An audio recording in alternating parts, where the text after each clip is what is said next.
Hikmah yang akan kita baca pada pagi ini mengenai kriteria guru rohani.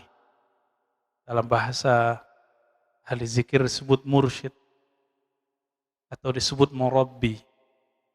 Ya. Kalau bahasa kita kiai, kiai rohani. Kiai banyak, tapi yang membimbing kita siapa? Nah, ini yang disebut murabbi ya, atau mursyid. Sebelumnya mari kita mulai kajian ini dengan keberkahan surah Al-Fatihah. Semoga Allah membuka hati ini, pikiran ini, dan kebaikan-kebaikan di bumi ini. Al-Fatihah. A'udzubillahi minasyaitonir rajim. Bismillahirrahmanirrahim.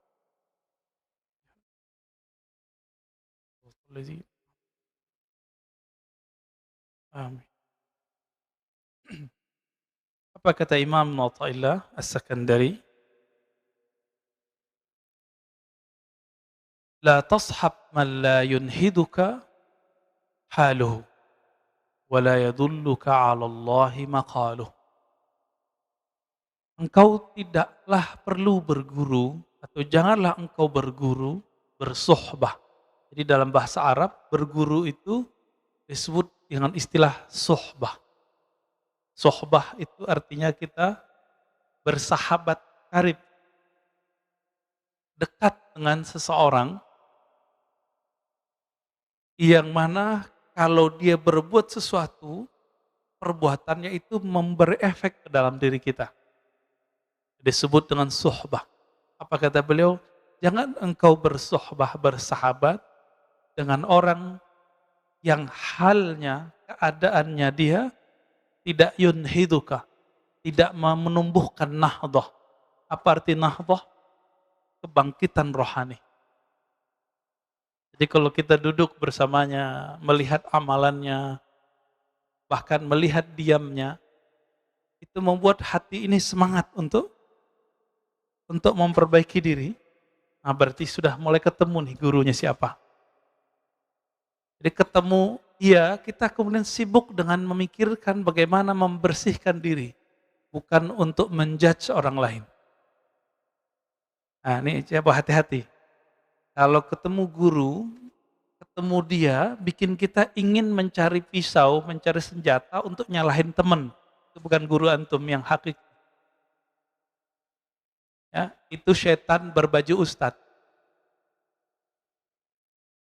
Mohon maaf ya. Jadi setan itu bajunya banyak, Pak. Pada waktu menggoda Sayyidina Adam, itu setan mengatakan inni laka nasihun amin. Aku ini wahai Adam, nasih, pemberi nasihat, guru, kira-kira begitu. Guru yang amin, yang terpercaya. Kenapa Nabi Adam kemudian terpedaya? Karena Nabi Adam tahu iblis itu sudah ribuan tahun menjaga surga. Maka nasihun amin itu kalimat pendek, maknanya, hei Adam, saya ini sudah ribuan tahun di surga. Nama Arabnya iblis apa? Iblis itu gelar, Pak. Nama Arabnya Haris, penjaga surga. Nama bahasa Aramaiknya, bahasa Ibrani lamanya Azazil. Azazil itu ditulis dalam tafsir Ibnu Katsir dan tafsir-tafsir yang lain. Ternyata iblis itu ketika menggoda orang gak pakai kata-kata kotor. Dia pakai kata-kata yang lembut. Nasihun amin. Jadi gak ada iblis ngomong kasar, gak ada. Iblis pasti ngomongnya lembut. Pakai ayat, dalil. Hati Pak. Ya. Pakai ayat, pakai dalil. Sangat terbayang saat itu, sangat mudah membayangkan bagaimana iblis menyerupakan dirinya seperti orang yang ahli motivasi. Kiai yang sudah lama di surga. Ingin menggurui nenek moyang kita, kakek moyang kita, Sayyidina Adam alaihi salatu wassalam. Nah, berdasarkan ini, Imam bin Athaillah tidak memulai perguruan, kita berguru kepada orang melewat kalamnya. Jadi berguru kepada orang itu dengan halnya lebih awal. Apa halnya dia? Hal itu, Bapak Ibu yang makan Allah, artinya sesuatu yang berubah darinya. Jadi orang ini kalau dia berubah, bagaimana perubahannya? Apakah kalau dia berubah kondisinya, halnya dari duduk ke berdirinya, dari diam ke berbicaranya, membuat kita terkoneksi kepada Allah, semangat untuk beribadah atau tidak? Dia kalau beramal sesuatu membuat kita terinspirasi untuk mengamalkannya atau tidak? Kalau iya, berarti dialah murabbi kita. Dialah mursyid kita. Gitu. La tashab man la yunhiduka haluh. Kamu tidak perlu berguru kepada orang yang halnya dia tidak membuat kamu bangkit. Wala yadulluka 'ala Allahi maqaluh. Kalau dia berkalam, kalamnya tidak menunjukkan engkau ma'rifatullah, mengenal kepada Allah. Nah, ada orang kalau kita berteman sama dia bikin kita semangat. Separuh dari syarat kemursyidan ada pada dia. Tinggal yang satu lagi. Apakah kalamnya berisi ma'rifatullah? Maka kesempurnaan seorang mursyid, seorang murabbi, itu buah bibir di sini. Buah bibir di sini, Pak. Jadi setinggi-tinggi makom seseorang, katanya nembus langit, katanya nyantri di langit, terserah dia. Nanti ketika dia berkalam, apa kalamnya? Ini yang paling penting, Pak. Karena kalam itu tanpa dia sadari dia bisa naik ke atas lagi, atau dia Allah taruh ke tempat yang lebih rendah. Begitu dikatakan dalam riwayat Imam Al-Bukhari, jadi banyak orang berbicara, dia tidak sadar kalamnya ini membuat makamnya naik. Tapi juga banyak orang tidak sadar ketika dia berbicara, kalamnya membuat Rasulullah tidak mau lagi memandangnya. Termasuk orang berbohong atas nama Nabi Shallallahu Alaihi Wasallam itu haram hukumnya. Secara rohani dia sudah di blacklist, nggak masuk ke dalam daftar aulia. Apalagi kalau tidak tobat kepada Allah Subhanahu Wa Taala. Ini lagi banyak ini ya. Mohon maaf Pak. Dulu di masa tabi'in, ada seorang tabi'in ingin menjilat, menghibur seorang raja. Khalifah dari Bani Umayyah. Si khalifah ini suka main burung. Untuk menghibur sang raja, apa kata dia? Rasulullah SAW mengatakan bla bla bla bla, terakhir main burung. Untuk menghibur raja. Sekarang raja bukan presiden. Di negeri demokrasi, raja itu umat, masyarakat. Maka orang akan menjilat umat cuma untuk menyenangkan hati umat. Dalam ilmu hadis, orang begini mesti dipecat secara rohani. Ya. Gak boleh lagi. Dia bukan tataran para wali. Dia pembohong atas nama Rasul, maka adahu minan nar. Tempat tinggalnya pasti neraka kalau dia nggak tobat. Ya, hadisnya mutawatir. Man kadzaba alayya muta'ammidan falyatabawwa maq'adahu minan nar. Siapa yang berbohong atas namaku sengaja, falyatabawwa maq'adahu minan nar. Siap-siap tempat tinggalnya di neraka. Mau dia siapa? Mau dia terkenal, mau dia nggak terkenal, mau kiai, mau hafiz, sama. Tolong berhati-hati dalam berguru. Ya, jangan hal yang sekecil ini nanti merusak perjuangan kita. Hati-hati berguru. Udah tahu begitu masih berguru. Ya salam. Ya. Jahilun murakkab. Jahil terstruktur, Pak. Murakkab artinya apa? Gak sadar kalau dia itu jahil. Akhirnya khalifah ini ngusir orang ini. Kenapa? Dia kira khalifah nggak ngerti hadis. Khalifah di Bani Umayyah sebelum jadi khalifah nyantri dulu. Dengar ahli hadis dulu dia. Baik. Wala yadulluka 'ala Allahi maqalu. Mursyid itu 50%-nya ada di kalamnya. Apa buah bibirnya? Maka mursyid yang mengarahkan kita kepada Allah, pasti buah bibirnya Allah Rasul, Allah Muhammad, Allah Muhammad, Ahmad Muhammad. Udah gitu aja Pak buah bibirnya. Jarang dia berbicara selain itu kecuali lagi bercanda.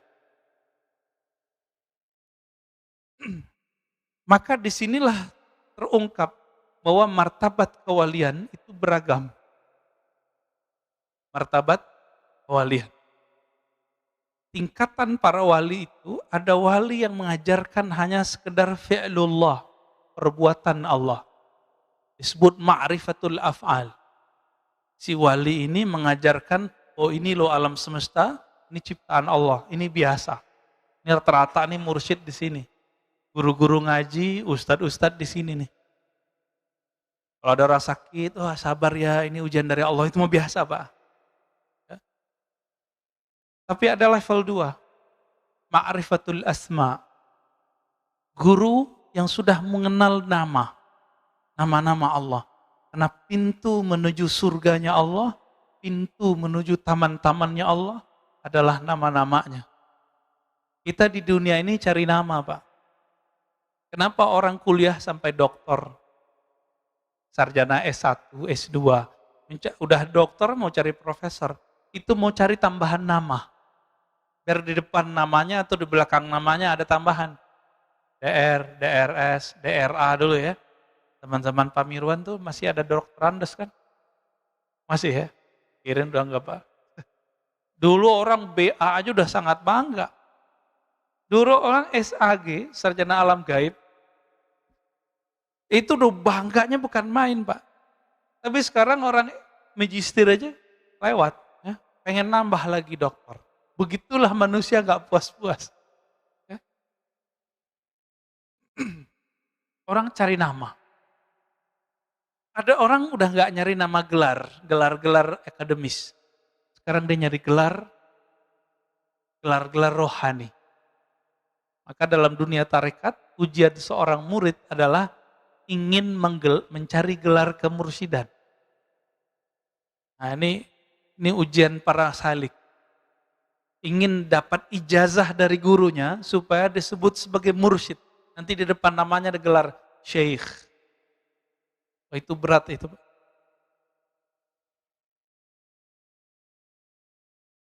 Jadi mencari nama itu betul-betul hobi kita. Kita cari nama. Mulai dari gelar. Enggak cukup di situ, di masyarakat orang mau cari gelar. Pak RT, Pak RW, itu gelar juga. Kiai. Nah, kiai ini kan terbagi 2. Ada kiai yang diberikan oleh guru, ada kiai yang diberikan oleh jamaah. Mana yang lebih tinggi Pak? Jamaah apa guru? Yang ngerti ilmu itu jamaah apa guru? Jadi, kalau antum ini jadi ustadz, ditinggalin jamaah gak usah sedih. Tapi kalau ditinggalin sama guru, kita bisa sedih Pak. Paham di situ? Kita ini beda sama jamaah nggak apa-apa, tapi jangan beda sama guru kita. Inilah perbedaan orang bersanad dengan tidak bersanad. Dia tidak takut dengan jamaahnya, dia takut kalau ketemu gurunya dia salah fatwa. Hari ini kita saksikan orang takut sama jamaahnya, orang takut sama umatnya, akhirnya ngibulin umat, berfatwa yang menyenangkan umat. Bukan berfatwa yang kemudian membuat guru-gurunya ridho. Kalau guru kita ridho, Rasulullah pun ridho. Kalau Rasulullah ridho, pasti Allah pun ridho. Ini yang saya sebut tadi. Jika dulu orang menjilat kepada raja-raja, karena dulu monarki di zaman Bani Umayyah. Sekarang raja itu rakyat, umat. Maka orang sekarang kan menjilat kepada umat, mencari popularitas. Takut ratingnya jatuh. Takut nggak dipanggil ustadz lagi. Takut nggak ngajar lagi. Maka dia berbohong atas nama Rasul, berbohong atas nama Allah Subhanahu wa taala. Naudzubillah min dzalik. Jadi hati-hati cari guru, jangan merusak rohani kita cuma karena kita berguru kepada orang seperti ini. Bapak Ibu yang Allah, satu kali Nabi SAW ditanya mengenai man khairun nas. Di riwayat lain, man awliyaullah. Siapakah manusia terbaik? Siapakah wali-wali Allah? Apa kata Nabi? Yang orang-orang yang jika engkau pandang mereka, Memandang mereka, memandangnya, membuat kita teringat Allah Subhanahu wa Ta'ala. Berkumpul dengan mereka, berkalam-kalam dengan mereka, membuat hati kita terarah menuju Allah Subhanahu wa Ta'ala.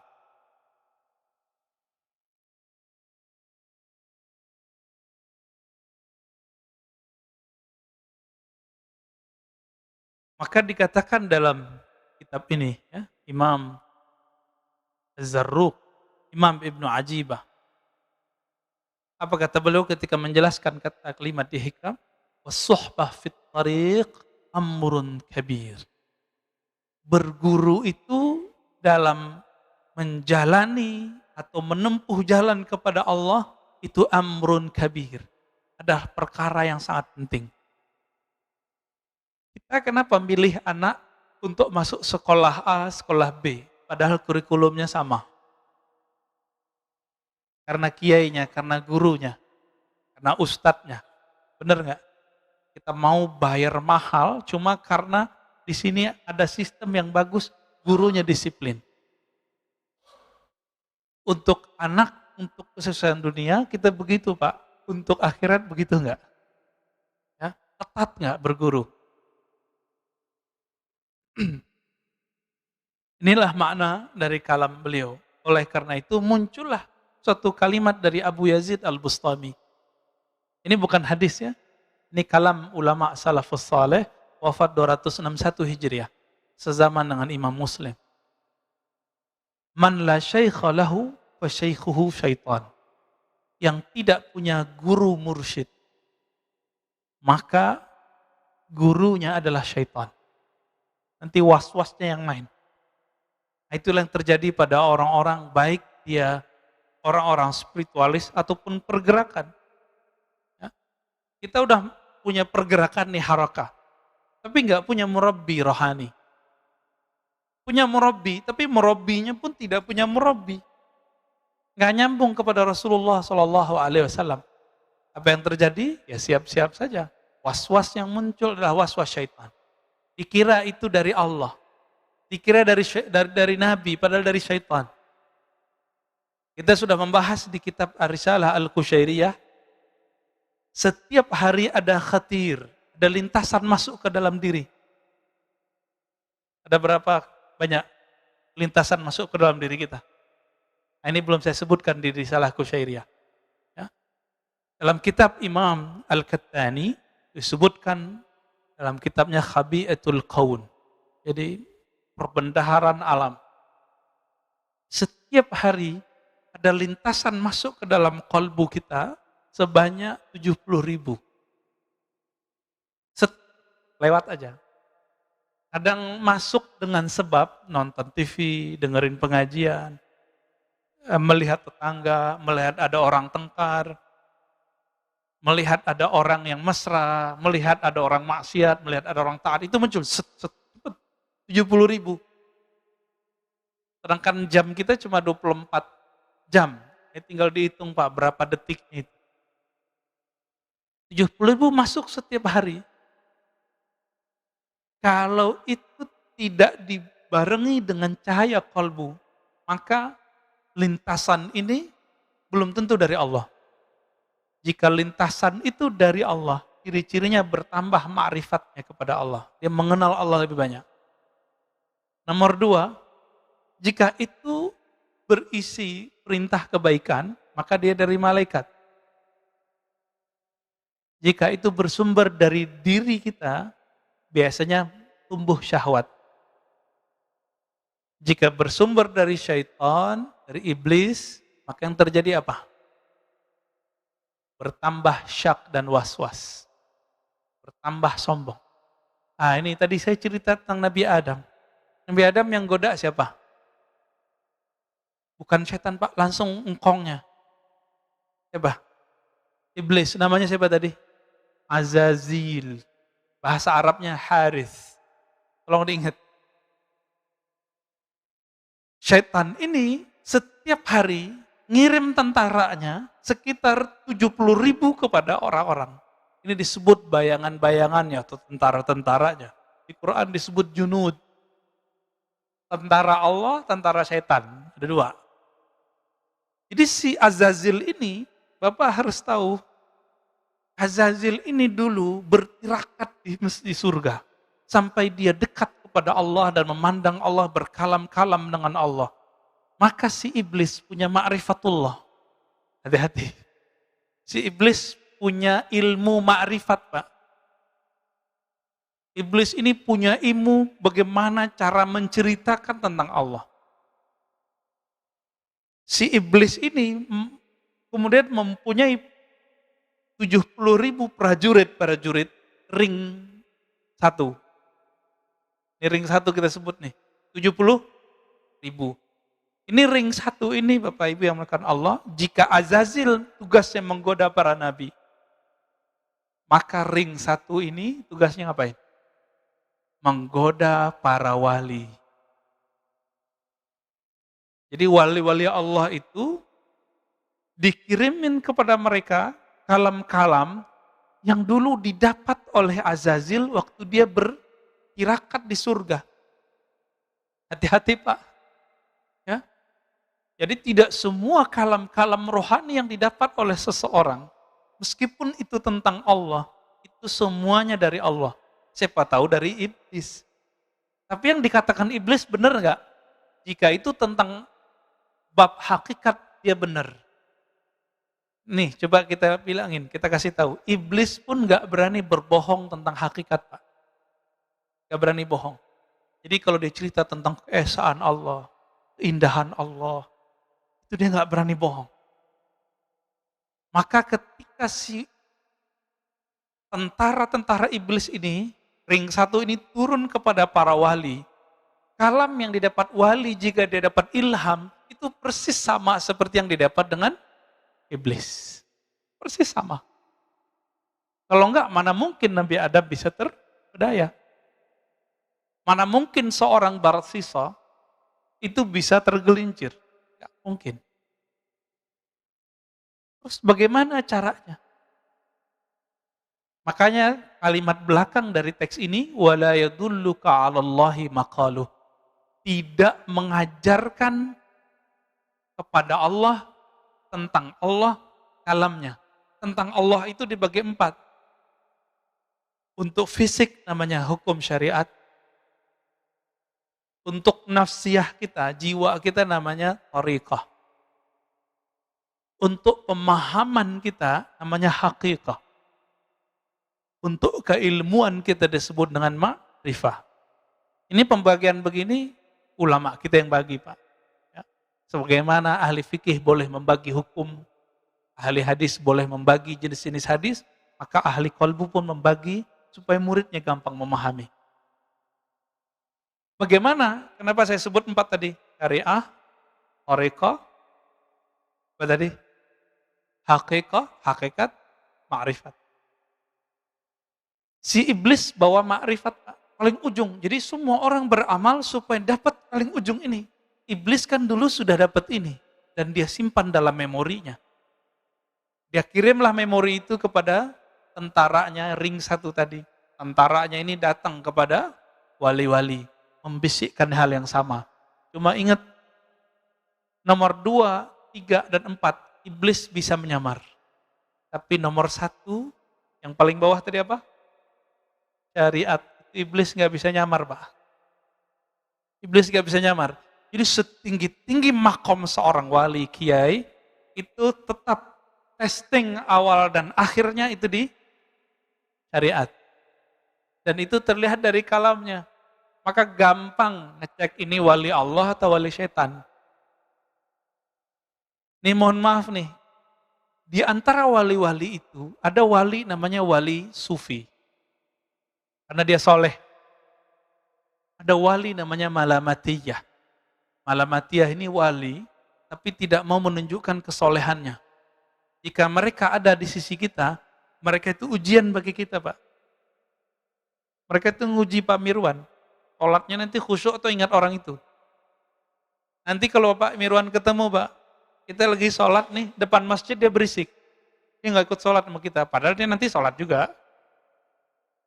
Berisiknya bukan main.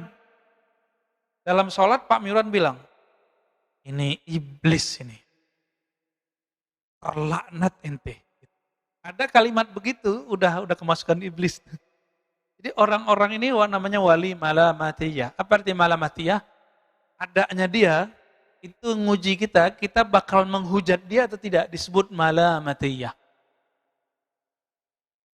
Suatu kali dulu ada, saya sering cerita ini ya, Udaib Alban, murid dari Syekh Abdul Qadir Jailani. Ceritanya dinukil oleh Imam Izzuddin bin Abi Salam dalam kitabnya Zubat. Apa kata beliau? Suatu kali Qutaib Alban, di saat orang sholat di masjid, seorang qadhi agung telah memimpin sholat. Tapi Qutaib Alban ini mirip-mirip kayak wali majzub. Siapa contohnya ya? Habib Syekhon lah ya. Bikin berisik di luar. Maka terganggulah orang dalam masjid. Hampir semua terganggu. Selesai sholat belum zikir. Assalamualaikum, assalamualaikum. Langsung orang ini berdiri. Si imam ini. Dan dia menerobos soft.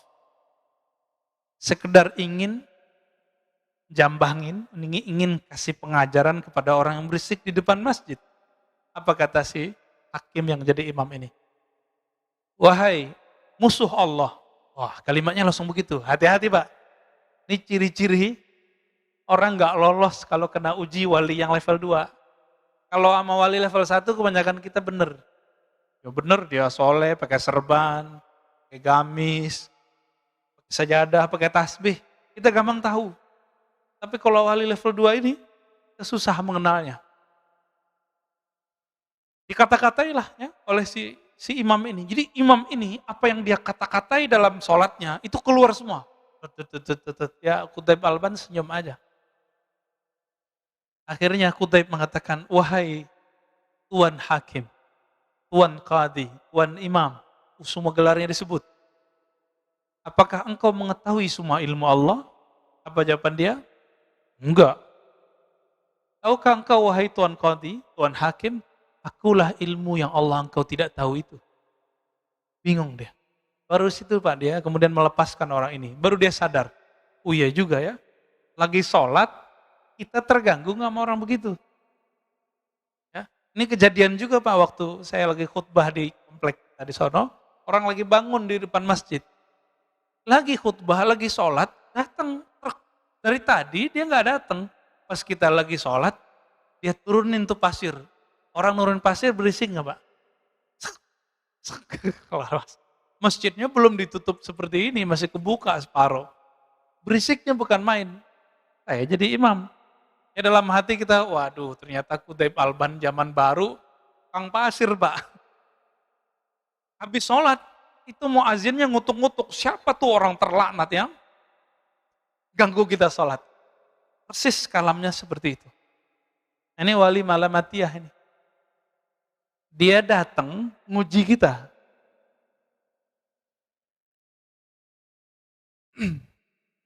Tapi ada wali yang ketiga, wali setan. Ya, wali setan hati-hati Pak. Alamnya ma'rifat, ma'rifat, ma'rifat, ma'rifat, ma'rifat. Diuji sedikit dengan syariat, dia mulai kemudian menghindari. Wali itu kalau seandainya, ini mohon maaf, seandainya Bapak Ibu ketemu dia tidak sholat, belum tentu dia nggak sholat. Kalau wali bener ya. Kita ketemu dia kelihatan nggak sholat sama kita. Itu belum tentu dia nggak sholat Pak. Gimana maksudnya? Ini seperti Qutaib Alban tadi. Masih ingat kisah Uwais Al-Qarni yang tidak sempat pergi haji, lalu semua bekalnya dia kasih ke temannya. Ketika temannya pulang, temannya mengatakan apa? Selamat ya ente haji mabrur. Jadi temannya menyaksikan bahwa dia tawaf di Masjidil Haram. Apa itu Pak? Jadi wali-wali Allah ini salah satu khususan mereka, Allah buat diri mereka bisa mecah. Entah malaikatkah nanti yang jadi wakilkan. Ini bukan khurafat Pak, kita sudah banyak kitabnya. Dan zaman ini juga ada. Gak usah jauh-jauh. Saya punya teman, baru belajar sholawat, kangen raudhah. Temennya lagi di raudhah, saudaranya. Apa kata dia? Loh, kok ada saudaraku di raudhah? Pulang-pulang, dia tanya, ente kemarin umroh ya? Enggak, saya di Jakarta. Gitu. Jadi dia menyaksikan temannya yang sedang bersolawat di raudhah, padahal temannya lagi di Jakarta. Itu kejadian Pak, teman saya. Orangnya masih hidup, orang biasa. Apalagi wali Allah yang agung. Cuma ini jangan jadi alasan juga Jumatan di Mekah. Jam Jumatannya beda. Kita Jumatan di sini, sono belum Jumatan. Ya, itu nggak alasan juga ya. Hanya wali-wali tertentu yang boleh kita sebut dia Jumatan di sono. Nabi Muhammad SAW ya itu lebih banyak mukjizatnya atau lebih sedikit dari Nabi Yakub, Nabi Yusuf? Mana yang lebih banyak, Pak? Nabi Muhammad.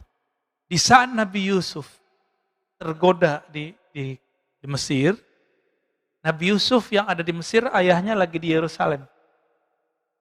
Dia melihat ayahnya hadir, lalu ayahnya mukul dia pakai tongkat.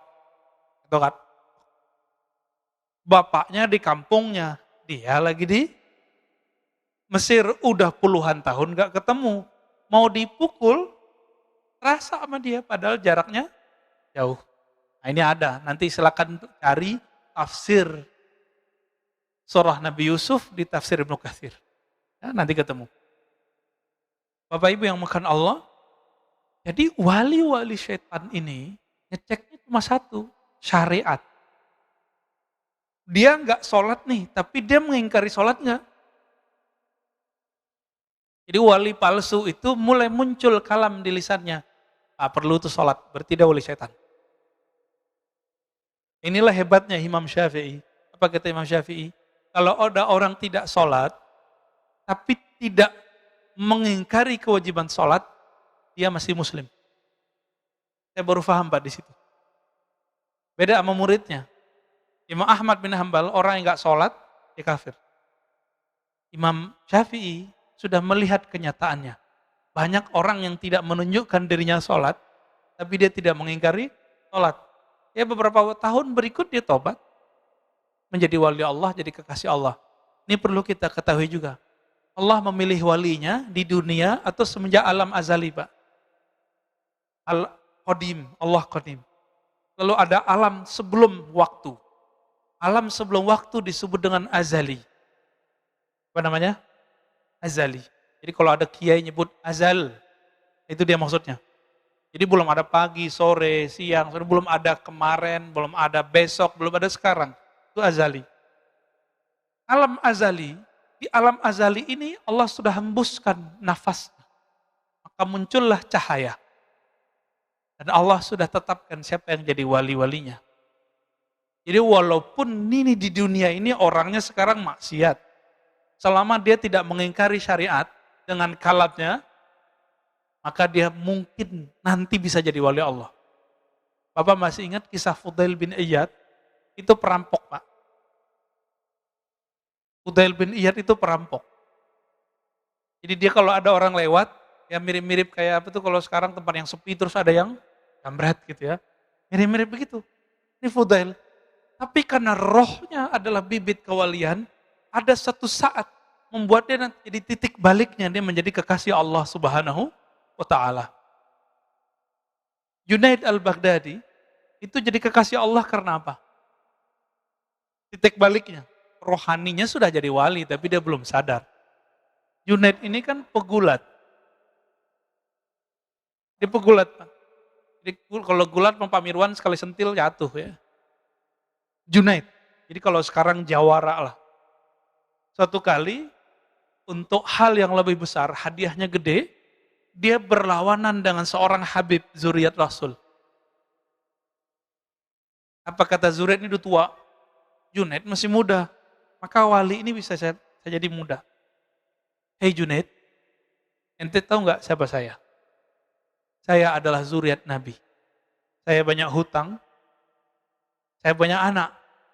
Saya butuh fulus untuk bayar hutang dan memberi anak saya makan. Nanti kalau ente sayang sama Nabi, sayang sama zuriat Nabi, pura-pura kalah ya. Oh berat Pak, mau dapat ribuan dinar, tapi dia harus ngalah. Akhirnya dia pura-pura jatuh dan pura-pura kalah. Disitulah dia jadi wali. Ketika dijatuhkan, plak, di situ Allah kemudian angkat kalbunya. Karena dia mencintai zuriat Nabi Sallallahu Alaihi Wasallam. Mencintai zuriat Nabi belum tentu kita mengikuti kalamnya. Belum tentu kita mengikuti perbuatannya. Cinta aja. Apa kata Nabi? Hibbu ahla baiti hubban li. Cintai ahlu baitku karena engkau mencintaiku. Sebatas itu.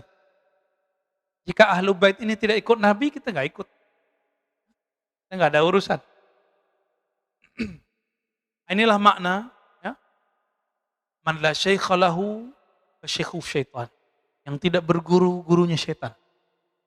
Dia sudah tahu cara ngecek ini orang wali Allah, wali malamatiyah, wali sufi, wali malamati, dan wali syaitani. Apa bedanya?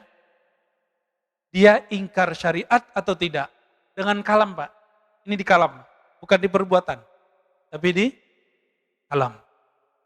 Jadi mau dia bermaksiat 70.000 kali setiap hari, selama dia tidak menghalalkan maksiatnya, dia bisa berbakat jadi wali.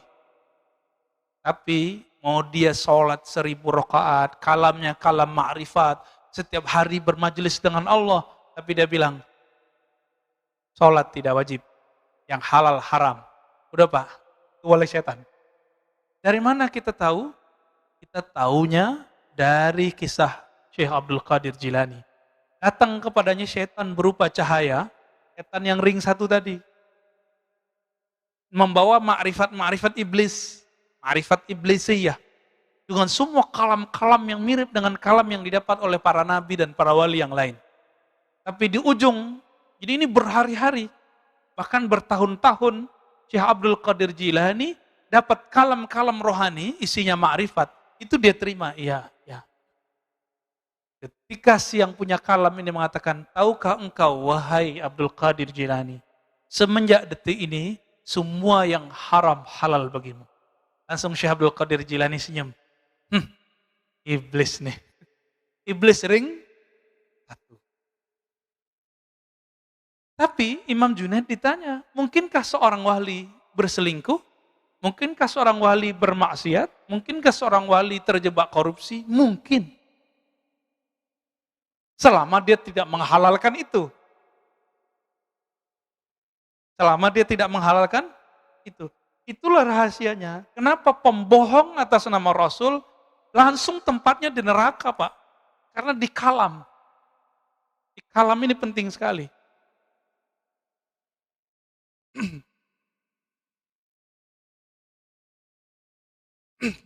Apa kata beliau? Al-insan kasyajaratin nabita fil khala. Ruhnya manusia itu, jiwanya manusia itu seperti biji pohon yang tumbuh di tempat yang sepi, di tanah yang tidak ada yang punya. Kalau dia tidak punya guru, ibarat si biji itu kemudian tidak dipindahkan ke tempat yang bagus, lalu tidak dipupuk, tidak dirawat, tidak dipotong rumput-rumput yang ada di sekitarnya, tidak digemburin tanahnya. Kira-kira kalau itu padi, kalau itu jagung, jagungnya berbuah, ada isinya enggak? Kosong. Pernah ngelihat ada jagung tumbuh isinya kosong? Ya. Apa kata beliau? Seorang murid jika tidak berguru, seperti tadi jagung tadi. Jika tidak dipindahkan sedari kecil ke tempat yang baik, lalu dikasih pupuk, ya dijaga segala macam, dijaga airnya, dijaga panasnya, maka dia akan tumbuh seperti tumbuhnya jagung, buahnya tidak berisi. Dia berzikir tapi hampa, dia sholat tapi tidak khusyuk, dia berilmu tapi tidak ada ma'rifat, dia berilmu tapi tidak ada adab, dia berilmu tapi tambah sombong. Ini dia ciri-ciri orang yang belajar sendiri. Sombong, ternyata buahnya kosong. Hati-hati Pak. Ada juga orang yang dirawat, tapi dipetik sebelum mateng. Nah, ini ada lagi nih kasusnya. Dia sudah dirawat, tapi nggak sabaran. Dia dipetik sebelum mateng. Kalau pisang dipetik sebelum mateng, gimana Pak? Kira-kira begitulah. Inilah yang terjadi. Cuma bisa disubstitusi. Dipotong-potong dan kasih garam lumayan enak juga. Ya, cuma segitu doang Pak. Nah inilah yang disebut talbisu iblis, garam-garam ini. Dia belum mateng kok, dipaksain. Cuma kalau dia udah mateng, ini tidak ada akhirnya. Nikmatnya bikin candu. Inilah orang yang berguru, kalau dapat zikir, zikirnya akan bikin lazah di sini. Ada kelazatan luar biasa dalam hati. Tapi lezat ini terserah Allah, kapan Allah mau kasih. Tapi sekali dikasih kelezatan, kita mau cari terus kelezatan itu. Itulah sebabnya kita mau antri di rumah makan yang enak. Kenapa? Kita nggak sabar. Jadi lidah cuma sejempol Pak lidah kita, itu bisa memperbudak orang mau antri. Benar gak?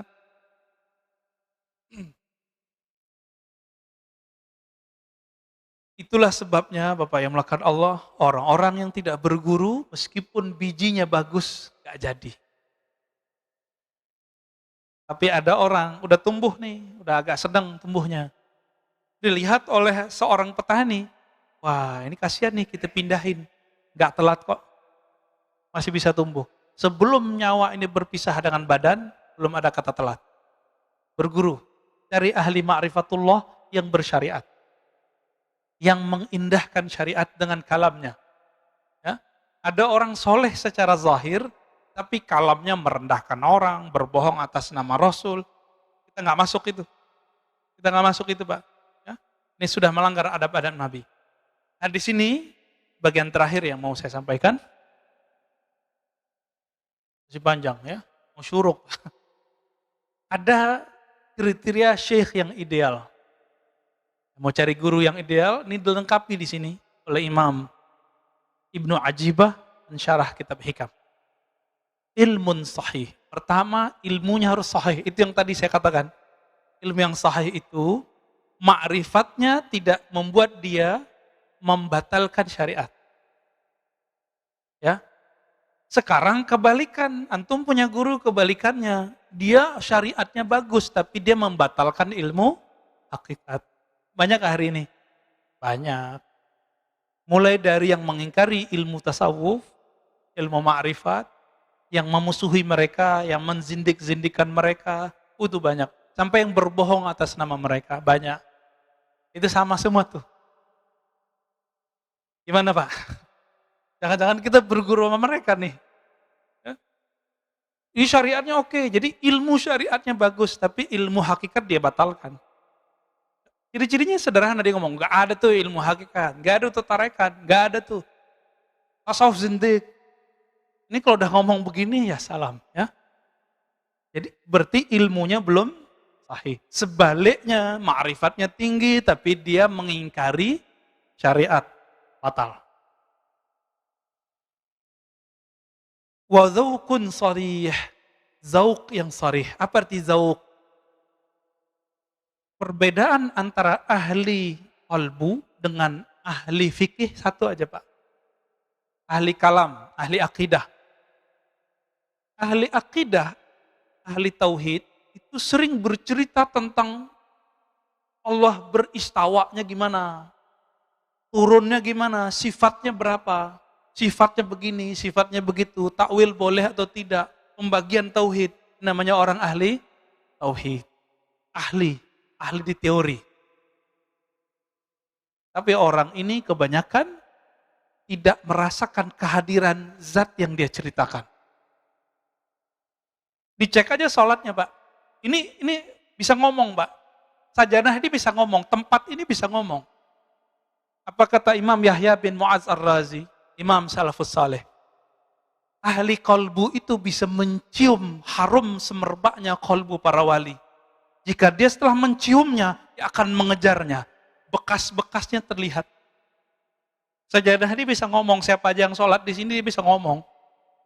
Kalau kolbu kita harum, Kalau kolbu kita ada nur di situ. Dia bisa cek siapa aja yang sholat di situ. Kenapa? Tempat-tempat di bumi dia bermunajat kepada Allah. Ya Allah, tolong buatlah atau takdirkanlah orang yang menginjakku pagi ini, orang yang berzikir kepadamu. Jadi jangan sembarangan, Pak. Ini namanya apa nih, Pak? Lantai ini. Batu apa namanya? Marmer. Batu marmer itu sebanyak ini batu marmer di dunia, ada yang jadi istana, ada yang di rumah, ada yang jadi masjid. Itu enggak sembarangan Allah pilih. Itu si batu dulu pernah berdoa tuh. Karena batu itu ada spiritnya. Makanya Nabi ketika bersandar ke satu tiang, tiangnya menangis saat Nabi pindah ke mimbar. Kenapa? Di dalam tiang itu ada spirit yang Allah tiupkan juga di situ. Lalu Nabi ngomong, kamu pilih di surga. Kalau dia di surga, maka dia dikeluarkan spiritnya dari si kayu, dia dikembalikan ke spirit aslinya. Atau engkau tetap menjadi sandaran ke dunia. Baru diam, Pak. Di Nabi itu berbicara ke tiang dan itu terdengar oleh sahabat-sahabat. Nangisnya tiang itu. Zaukun sarih, zauk yang sarih, zauk yang jelas. Perbedaannya cuma satu.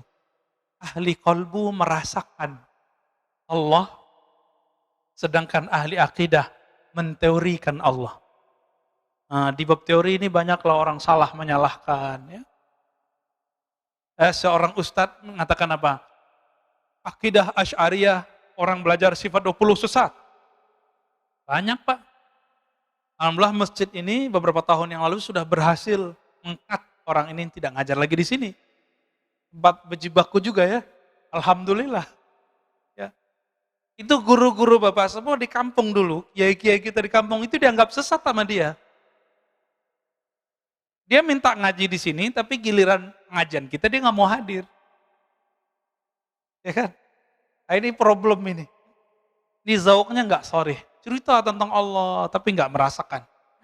Dalam sholatnya dia membayangkan dia mau ngomong apa. Ya. Menyiapkan materi mau diceramah apa. Orang-orang ini zauknya tidak sorry.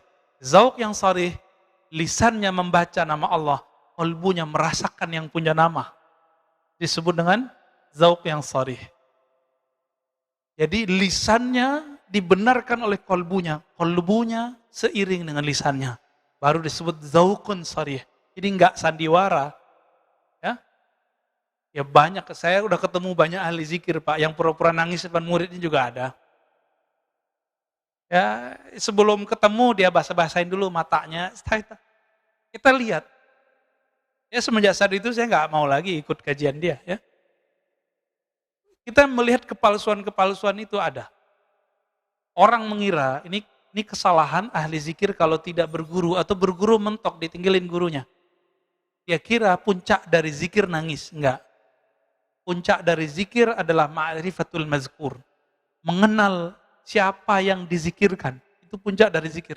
Bukan nangis. Ya, orang susah juga bisa nangis. Orang kejepit kakinya juga bisa nangis. Ya, orang lagi ada masalah. Terus sholat nangis, apakah ma'rifatnya tinggi? Enggak. Jadi standar keimanan seseorang bukan karena dia bisa nangis. Karena nangis itu si iblis waktu menggoda Adam, dia nangis-nangis Pak. Gak nyampaikan ke kita riwayatnya. Iblis itu waktu goda Nabi Adam, dia nangis-nangis Pak. Jadi jangan terdaya oleh tangisan.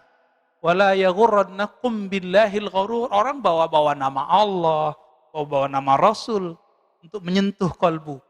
Tapi ternyata itu waswas syaitani. Ciri-cirinya itu dia berbohong atas nama Rasul sallallahu alaihi wasallam. Ya, aslinya gergetan, Mbak. Ya, dengan orang yang berbohong nama Rasul itu. Cuma karena kita sudah dapat ilmu zikir, ilmu ma'rifat dari guru-guru kita, sudah kita nanggepinnya santai aja. Gak tega sebenarnya. Ya.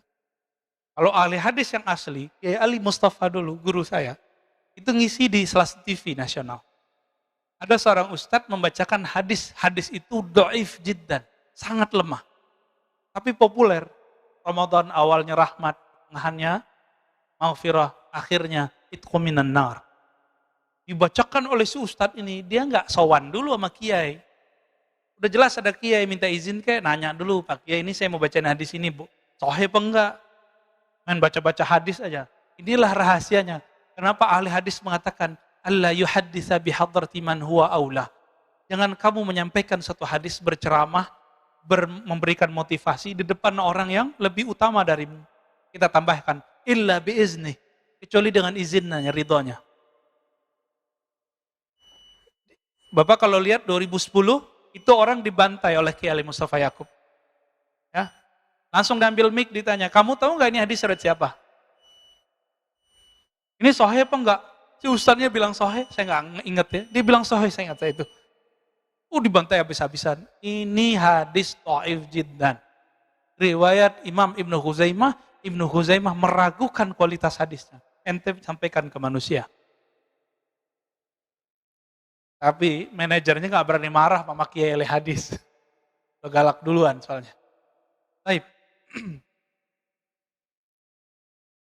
Kemudian ada himmah aliyah. Si guru ini nggak boleh dia orangnya mudi. Tahu mudi nggak Pak? Mutan. Si guru ini karakter ketiganya semangatnya tinggi. Langsung sampai kepada Allah. Ciri-ciri orang begini, dia ini hatinya sensitif. Tapi dia mengalah dengan hati yang sensitif itu untuk kepentingan jamaah muridnya. Jadi biarlah saya makan hati, yang penting jamaah saya nyampe kepada Allah. Bukan malah ngibulin jamaah. Ya. Dia mau berkorban untuk muridnya, berdoa untuk muridnya, siang malam dia mendoakan muridnya, melebihi dia mendoakan anaknya sendiri. Ini yang disebut himmah aliyah. Udah ketemu belum Pak guru begini? Mendoakan murid tiap hari. Orang tua aja cuma doain anaknya, biar dapat rezeki yang banyak. Mana orang tua berdoa, ya Allah, kumpulkan kami bersama keluarga kami, anak-anak kami di surga. Lapangkan rezekinya, masukkan dia ke surga. Jarang kan yang doa begitu? Rata-rata berizki. Kayaknya hidup rezeki doang. Kalau guru lebih dari itu, guru mendoakan, ya Allah mudahkan hidup murid-muridku. Kumpulkan kami bersama nabimu di surga. Guru Pak. Ini yang disebut himmah aliyah. Himmahnya gak cetek. Ya? Maka guru begini, dia punya akses syafaat.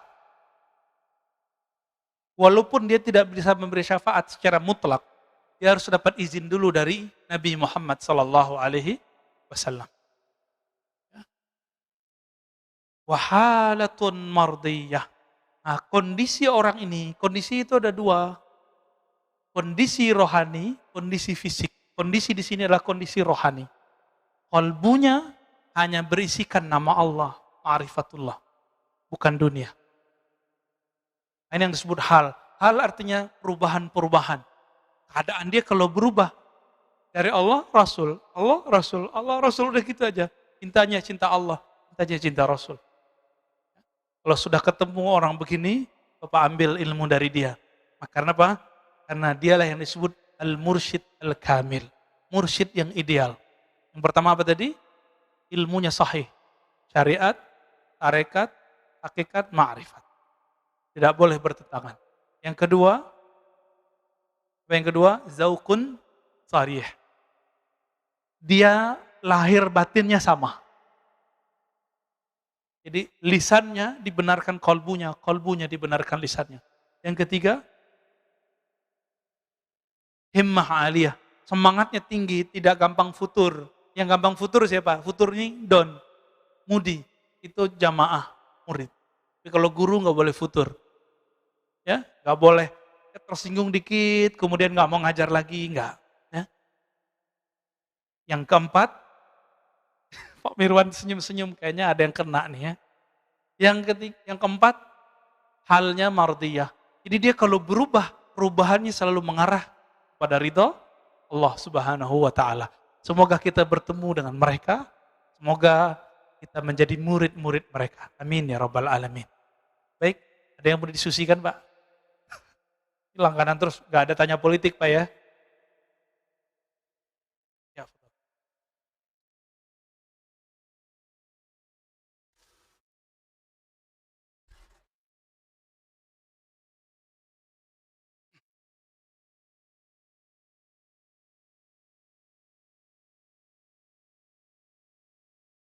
Langsung aja Pak Mirwan.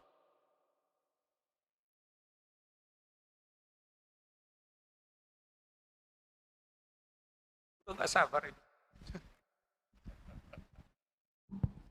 Assalamualaikum warahmatullahi wabarakatuh. Waalaikumsalam warahmatullahi wabarakatuh. Pak Ustadz tadi katakan bahwa hadis yang mengatakan sepertiga waktu Ramadan tadi itu kan dhaif.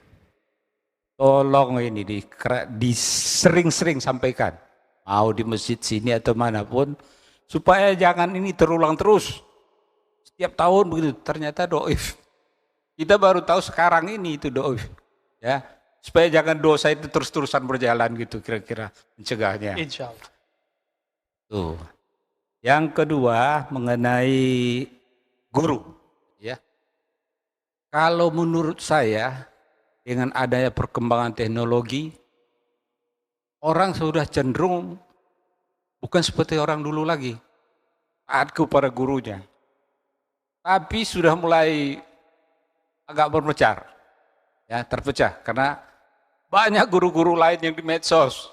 Nah ini pengaruh ini perlu juga dikasih.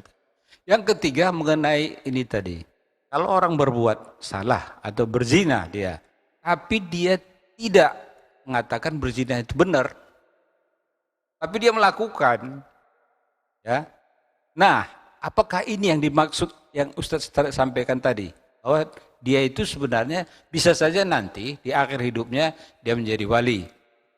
Kalau saya melihatnya begitu dia sudah melakukan, berarti salah dia, gitu kan? Biarpun dia tidak menyatakan itu salah secara lisan, tapi secara perbuatan dia sudah melakukan itu. Demikian. Assalamualaikum warahmatullahi wabarakatuh. Orang itu mengira jalan menuju Allah itu cuma lewat taat. Tapi Bapak coba, udah bertahun-tahun taat, sholat tahajud nangis nggak? Antum sholat tahajud, langsung nangis bisa nggak? Belum tentu, saya jamin belum tentu. Paling ngantuk-ngantuk. Tapi kalau orang yang taat ini, dia merasa taat. Akhirnya merasa suci, Pak. Jika Allah sayang sama dia, berarti dia kekasih Allah dong. Allah celupkan dia sesekali ke dalam zulumatil maksiyah. Zulumatil zunub. Allah celupkan dia sesekali kepada kegelapan maksiat.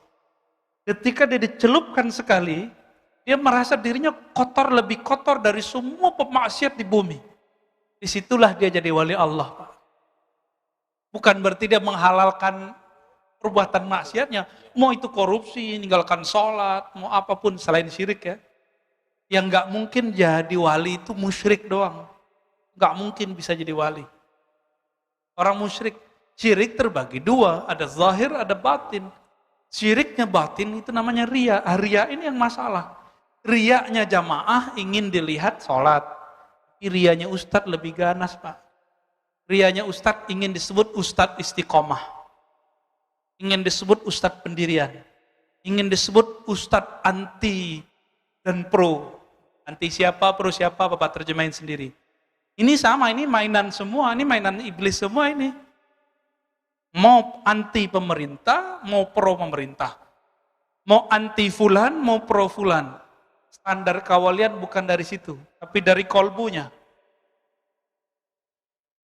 Kita kan terjebak hari ini. Bagi kita, orang yang pro si anu, pro ini, berarti dia nggak wali. Orang yang anti ini wali. Bukan begitu cara ngecek kewalian. Gak ada di kitab begitu, Pak. Gak ada di Quran begitu. Gak ada dalam ilmu ma'rifatullah begitu. Gak ada. Justru Imam Al-Qushairi menukil ya, daftar orang-orang wali. Itu kan yang saya bacakan selama lebih dari setahun. Itu daftar wali-wali, Pak. Ternyata mereka punya masa lalu yang gelap. Imam Junaid, tadi masa lalunya tukang gulat, berjudi dengan gulatnya. Imam siapa tadi? Fudail. Dia ternyata perampok. Siapa lagi? Banyak sekali. Ibrahim bin Adham, itu anak raja. Anak raja tahu sendiri. Ya. Itu perempuan bagi dia banyak suka-suka dia, Pak. Ibrahim bin Adham. Tapi Allah berkehendak lain kepadanya. Itu sebabnya kita nggak boleh menjudge orang-orang yang maksiat itu sekarang, sebagaimana kita tidak boleh memuja-muji orang yang taat hari ini. Sama apa nggak boleh? Santai aja. Kita lihat saja nih, halnya mardiyah atau tidak. Maka yang terakhir ditaruh paling belakang. Halnya mardiyah atau tidak. Hal itu zahir batinnya. Dia kepada Allah atau enggak? Nanti tinggal dicolek Pak, pemaksiat itu. Dia nangis nggak kalau dia ingat maksiatnya? Berarti dia punya bakat itu jadi wali. Bapak masih ingat seorang perempuan pelacur dengan air 1 gelas. Ya dulu gelas itu orang pakai sepatu. Jadi wali Allah. Masih ingat ada orang bunuh 99, dilengkapi bunuh ulama yang mengkafir-kafirkan dia. 100. Jadi wali Pak. Kok bisa jadi wali? Allah nggak adil. Ulang lagi syahadatnya bilang Allah nggak adil. Ya? Teman saya bilang Allah nggak adil, saya ulang Pak syahadatnya. Alhamdulillah dia mengulang syahadatnya. Suka-suka Allah dong. Allah tidak boleh ditanya dia berbuat apa. Yang ditanya itu kita. Ini permainan Pak, permainan semua. Bersisa kurang zikir apa dia. Ratusan tahun dia beramal, muridnya udah nggak sempat lagi Pak. Jadi tempatnya masjid kayak gini, udah nggak muat. Muridnya disuruh naik, kamu naik. Bersaf-saf ke atas itu naik. Duduknya bukan di bumi lagi. Tapi Allah batalkan kewaliannya. Ternyata dia bukan wali Allah, tapi wali syaitan. Zahirnya taat. Tapi halnya tidak mardiyah. Halnya tidak diridhoi. Inilah makna kalam Abul Hasan Syazili. Apa kata beliau? Silakan diamalkan Pak doa ini pakai bahasa Indonesia. Kalau diterjemahkan ya, Allahumma ja'al sayyiati sayyiat man ahbabta. Ya Allah, jadikan aku jika berbuat salah, jika terjebak kepada maksiat. Jadikan aku orang yang salah dan bermaksiat, tapi engkau cinta kepadaku. Kalau Allah cinta kepada kita, kita buat salah, nanti Allah selamatin nggak kita? Apapun caranya nanti, orang yang dicintai Allah ini wali, pasti diselamatin. Itu. Bapak kalau saya sama anak takut petir, dia lagi jalan. Ada petir, dia takut, dia nggak bisa berdiri, dia telepon, Pak, jemput saya di jalan ini. Kita nggak punya kendaraan, kita jemput Pak, walaupun hujan, anakku, gitu. Kira-kira begitu, ya. Jadi jangan terpedaya dengan banyaknya taat, jangan terpedaya dengan tingginya ma'rifat. Selarasan 4 ini penting kita lihat. Insya Allah next kita ulang-ulang tuh hadis Pak ya. Ya, mari silakan di belakang. Yang lain? Ada? Di belakang. Ya, sudah.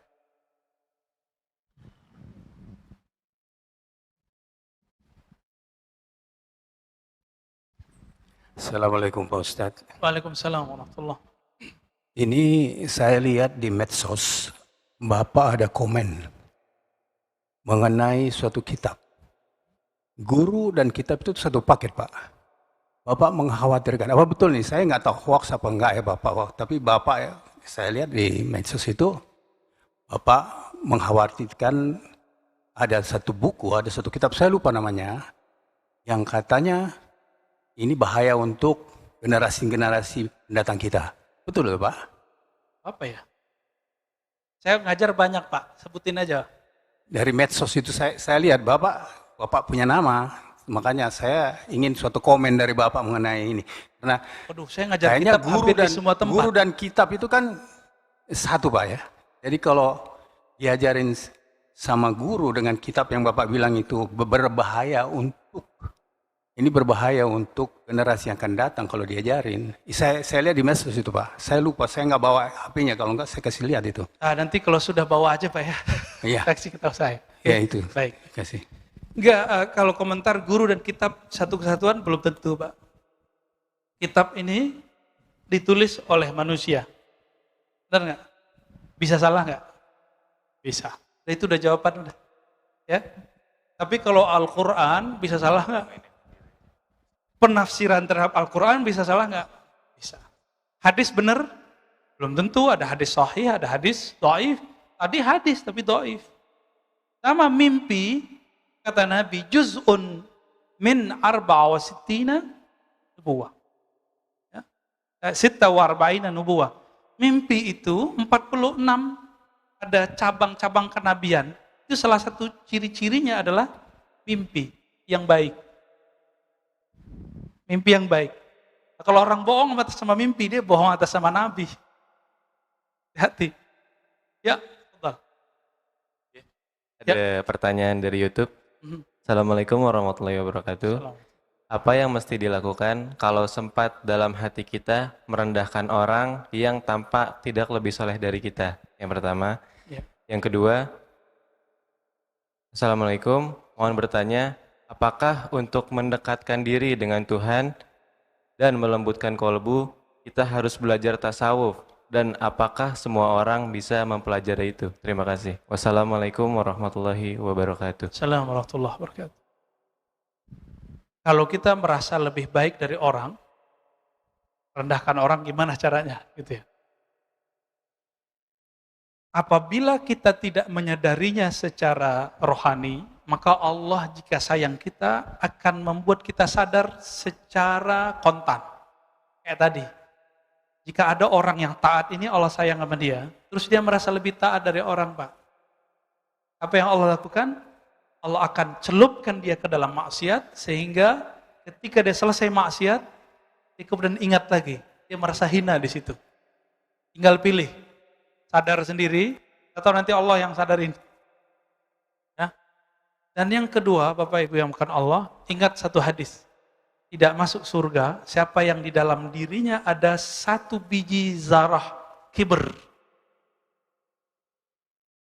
Iblis itu kenapa tidak ada hak di surga? Karena di hatinya ada kibr. Ciri-ciri kibr sombong itu cuma satu. Mengatakan seperti kata iblis, ana khairum minka. Ana khairum minhu. Aku lebih baik daripada dia, ya Allah. Iblis ngomong sama siapa, Pak? Allah. Berarti tidak semua orang yang bisa mengakses ma'rifat kepada Allah, dia kekasih Allah. Ya? Iblis bisa ngomong begitu. Ya Allah, aku lebih baik dari dia. Berarti dia bisa dialog dengan Allah. Kan? Jadi makrifat iblisiyah ini, syaitaniah ini, dia juga bisa komunikasi sama Allah, Pak. Tapi setiap kali dia mendapatkan suatu ilmu, dia bertambah sombong, bertambah sombong, bertambah sombong. Acaranya ingat hadis ini terus. Ya. Kalau masalahnya masalah yang lain, kalau masalah kehidupan, tinggal lihat aja ya. Kalau kita merasa lebih mulia karena harta, karena rumah, coba lihat. Si guguk, ayam, itu binatang-binatang sekitar kita, mereka kalau kenyang, gak pernah bawa duitnya pulang, bawa makanannya pulang. Jadi kalau dia kenyang, dia tinggalin gak makanannya, walaupun dia kemudian masih butuh besok. Jadi setamak-tamaknya hewan sekitar kita, dia tidak pernah nabung, Pak. Dan kita, sezuhud-zuhudnya kita nabung. Oh kita kan manusia, Ustaz. Ya itulah alasannya, ngeles lagi kan. Berarti kita ini emang ada kehinaan dalam diri yang kita buat alasannya ngeles begitu. Nggak ngelarang nabung, Pak ya. Ya, fadhal. Terima kasih Ustadz. Assalamualaikum warahmatullahi wabarakatuh. Assalamualaikum. Ustadz mohon penjelasan. Tadi ada Ustadz katakan bahwa setiap hari ada 70.000 lintasan hati yang kadang sebagai awam dan fakir itu bagaimana mensikapinya Ustadz? Apakah lintasan-lintasan itu apabila kefakiran dengan keawaman kita lama-lama dapat membentuk satu karakter yang melenceng atau mendekat begitu Ustadz? Mohon penjelasan Ustadz. Assalamualaikum warahmatullahi Assalamualaikum. Kenapa kita perlu berguru? Supaya lintasan-lintasan rohani itu tidak menjadi bumerang di akhir. Guru ini, kalau kita bersama dia, langsung lintasannya jadi baik semua, Pak. Kalau gurunya benar ya, yang tadi 4 syarat tadi. Secara zahir, guru itu harus bersanad, berijazah. Jadi maka kita kasih tahu, kita nasihatin diri kita sendiri, Bapak semua, kalau nyari mursyid zikir, pastikan dia bersanad, berijazah, mursyid. Pastikan dia punya ijazah. Boleh tanya temannya, gurunya, langsung ke beliau juga boleh. Orang nggak berijazah, kemudian ngangkat murid lagi. Ini bahaya ya. Saya kasihan sama murid-muridnya. Dan kasihan kepada orang ini. Mau dia katanya zikirnya ribuan kali, mau dia sakti, mau dia kasyaf, itu nggak ada urusan. Ya, khawatir nanti yang masuk kepadanya bukan malaikat, tapi iblis ring satu. Makrifat yang masuk itu dari sana. Hati-hati. Nah, ini banyak, ya, banyak sekali. Ada orang nganggap siapapun yang melawan dia akan mati karena dia ahli zikir la ilaha illallah.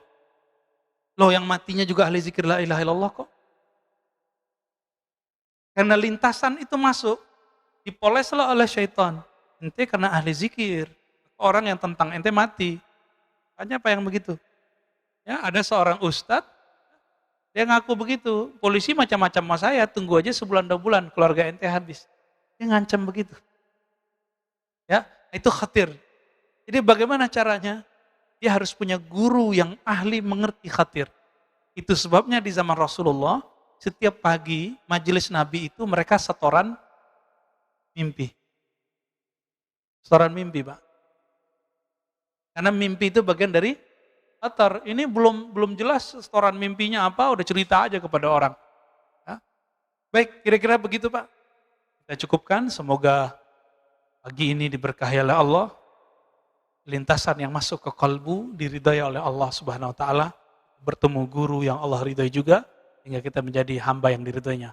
Rabbana atina fid dunya hasanah fil akhirati hasanah wa qina adzabannar. Allahumma rzuqna hubbak wa hubba ma yuhibbuk waj'al lana al-'amal alladhi yuballighuna ila hubbik. Ya Allah, beri kami cintamu, cinta orang yang mencintaimu, dan berikan kami keistiqomahan mengamalkan satu amalan yang menghantarkan kami kepada cintamu. Allahumma salli ala nabiyina Muhammad walhamdulillah rabbil alamin. Subhanakallahumma wa bihamdika asyhadu an la ilaha illa anta astaghfiruka wa atubu ilaik. Assalamualaikum warahmatullahi wabarakatuh.